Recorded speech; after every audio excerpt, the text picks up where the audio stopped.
வணக்கம் and welcome back to Mullai கிச்சனுங்க. Broccoli வச்சு ஒரு கலர்ஃபுல் கிரேவி, ஒரு செமி கிரேவி எப்படி செய்யலாம்னு பார்க்கலாம் வாங்க. இதுக்கு ஒரு 3 கேரட்டு, ஒரு 6-7 பீன்ஸு, பச்சை பட்டாணி கொஞ்சம் உரிச்சது, ஒரு உருளைக்கிழங்கு கட் பண்ணது, ஒரு பெரிய வெங்காயம் கட் பண்ணி தனியாக எடுத்து வச்சுருக்கேன். ப்ரோக்கோலியை நல்லா கழுவி அதையும் ஒரு பக்கம் ஒரு பிளேட்டில் எடுத்து வச்சுருக்கேங்க.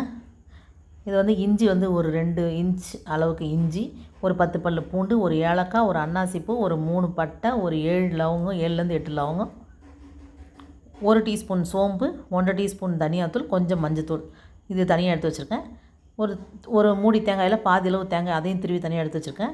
ஒரு குக்கரில் ஒரு எண்ணெய் கொஞ்சம் ஆட் பண்ணிவிட்டு அதில் பிரிஞ்சி இலையை மட்டும் ஆட் பண்ணிக்கலாம். அன்னாசிப்பூ ஏற்கனவே அரைச்சிட்டோம்.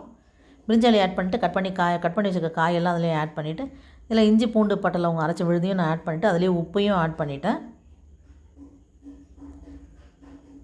இப்போ ப்ரோக்கோலி கட் பண்ணி வச்சு எடுத்து வச்சுருக்க ப்ரோக்கோலியும் ஆட் பண்ணிவிட்டு இந்த அரைச்சி வச்சுருக்க அந்த தேங்காயும் அரைச்சி அதையும் இதிலே ஆட் பண்ணிவிட்டு ஒரு 100 மில்லி அளவுக்கு தண்ணியும் ஆட் பண்ணிவிட்டேன்.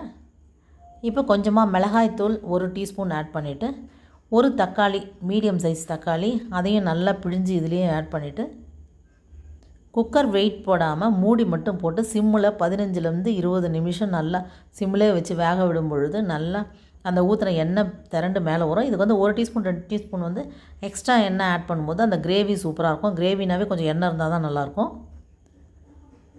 இப்போ கிரேவி நமக்கு ரெடி ஆயிடுச்சு. சப்பாத்தி ஒரு பக்கம் நம்ம ரெடி பண்ணிடலாம். இது சாஃப்ட் லேயர் சப்பாத்தின்னே சொல்லலாம். இந்த சாஃப்ட் சப்பாத்தி நீங்களும் செய்யணுன்னா நான் டிஸ்கிரிப்ஷனில் லிங்க் கொடுக்குறேன். அந்த லிங்க்கை போய் நீங்கள் லிங்க்கை டச் பண்ணி பார்த்தீங்கன்னா முல்லை கிச்சனில் சூப்பராக சாஃப்ட் லேயர் சப்பாத்தி உங்களுக்கு எப்படி ப்ரிப்பேர் பண்ணுறதுன்னு போட்டிருப்பேன். ட்ரை பண்ணி பாருங்கள். ட்ரை பண்ணி பார்த்துட்டு கமெண்ட் பண்ணுங்கள். இப்போ பாருங்கள், கலர்ஃபுல் கிரேவி, செமி கிரேவி நமக்கு ரெடி ஆகிடுச்சு. இது கொலஸ்ட்ராலை கரைக்கும், நிறைய ஃபைபர் சத்து நிறைய இருக்கிறதுனால ப்ரோக்கோலி ரொம்பவும் நல்லதுங்க.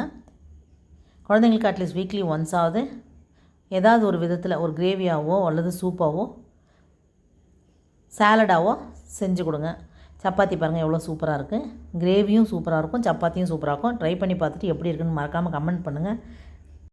இது வரைக்கும் நம்ம சேனலை சப்ஸ்கிரைப் பண்ணலைன்னா மறக்காமல் சப்ஸ்கிரைப் பண்ணுங்கள். தேங்க்ஸ் ஃபார் வாட்சிங்.